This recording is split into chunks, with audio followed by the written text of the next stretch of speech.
Hát nyilván változott, mert ugye volt az eufória, hogy végre ott tartunk, végre, pláne mikor Schengenbe beléptünk, akkor már simán mentünk át a határon.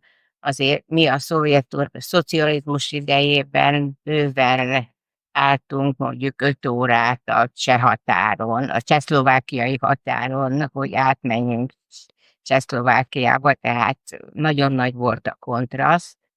Nagyon kellemes volt az, hogy lehet menni, utazni.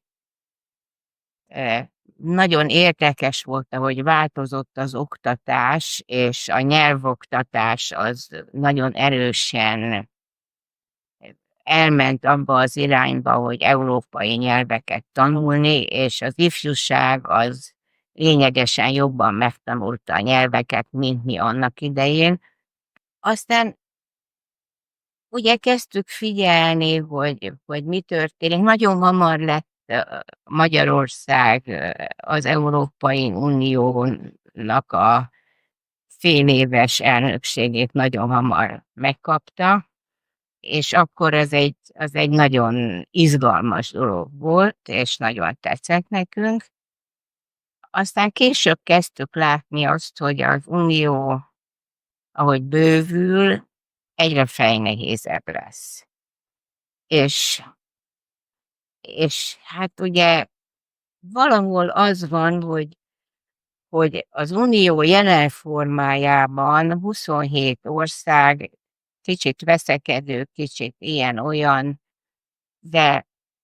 de nem tudott egységessé válni, és ezt én nagyon, nagyon szomorúnak érzem,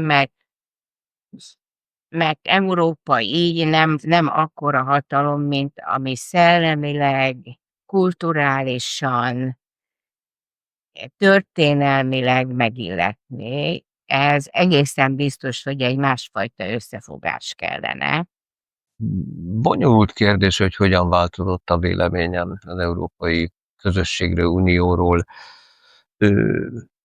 Volt egy nagy várakozás a csatlakozást megelőzően. Tehát a 90-es években hurrá, milyen jó lesz.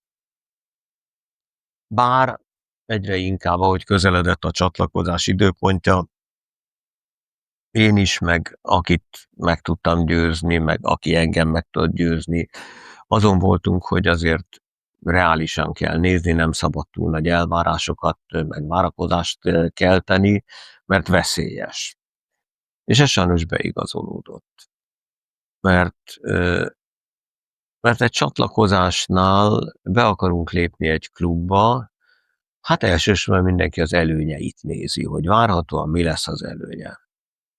És háttérbe szorult az, ami manapság, meg már jó ideje, szerintem sokkal fontosabb, hogy egy értékközösséghez szeretnénk csatlakozni, vagy csatlakoztunk, és ennek az értékközösségnek az értékei, az elvei meghatározóak.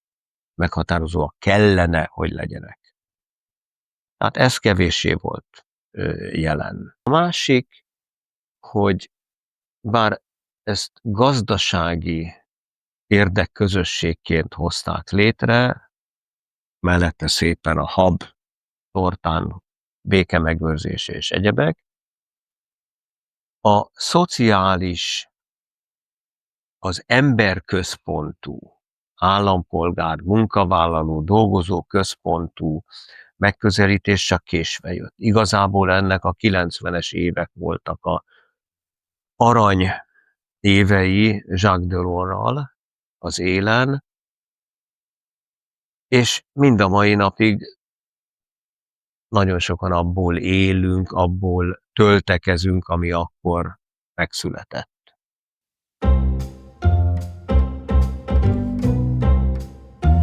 Így van,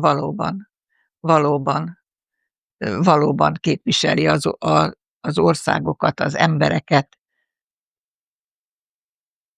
Ez tény. Én alapvetően úgy érzem, hogy igen, tulajdonképpen egy problémákat látok az érdekképviselettel, valóban, de mondjuk elsősorban a döntési mechanizmus találom túl hosszúnak.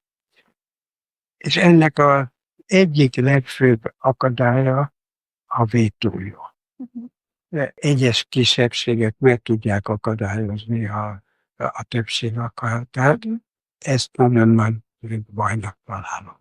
Most azon kívül meg olyan problémám is van vele, hogy tehát a nemzetiségeket nem képviseli eléggé jó.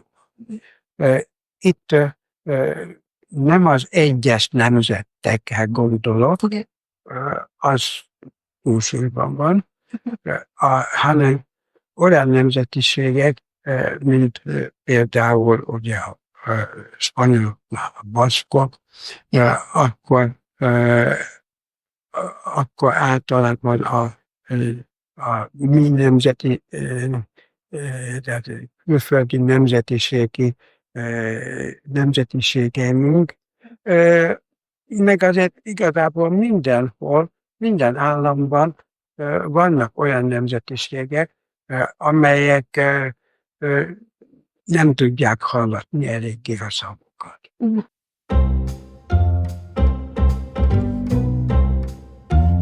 Egy csomó célkitűzése volt az Európai Uniónak, egy nagy egységes piac, ezt szerintem sikerült megvalósítani. Egy vámunió, ezt is sikerült megvalósítani. Akkor ugye a határzárak és Schengen, ezt is sikerült megvalósítani, bár itt vannak problémák a migrációval kapcsolatban, és ennek következtében egyes államok időszakosan lezárják a határikat. Akkor a tőkeáramlás az megvan, a szabad munkaerő áramlás az is megvan. A demokratikus intézmények kialakítása és ezeknek a működtetése alapvetően megvan, sajnos kivételekkel.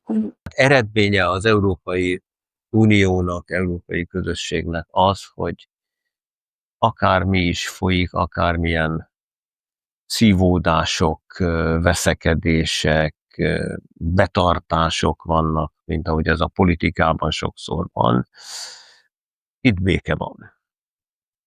Még akkor is, ha tőlünk 250 kilométerre az agresszor bombái hullanak, de az Európai Unió területén béke van. És ez egy alapérték. Ez egy alapérték, főleg Magyarországról nézve, ami azért geopolitikai elhelyezkedése, meg földrajzi elhelyezkedése miatt óhatatlanul egy ilyen vérzivataros környék volt világ életében. Ha nem is helyben, de környezetében. És ez fontos. Másik, különösen magyarként, ha azt veszem, hogy gyakorlatilag Románia, Szlovákia, Szlovénia, Horvátország, Ausztria, tehát a környező országok, ahol magyar kisebbségek vannak, ugyanabba a közösségbe tartoznak. Ez, akárhogy is veszem, segítséget jelent a magyarság összetartozását illetően. Ez sem elfelejtendő.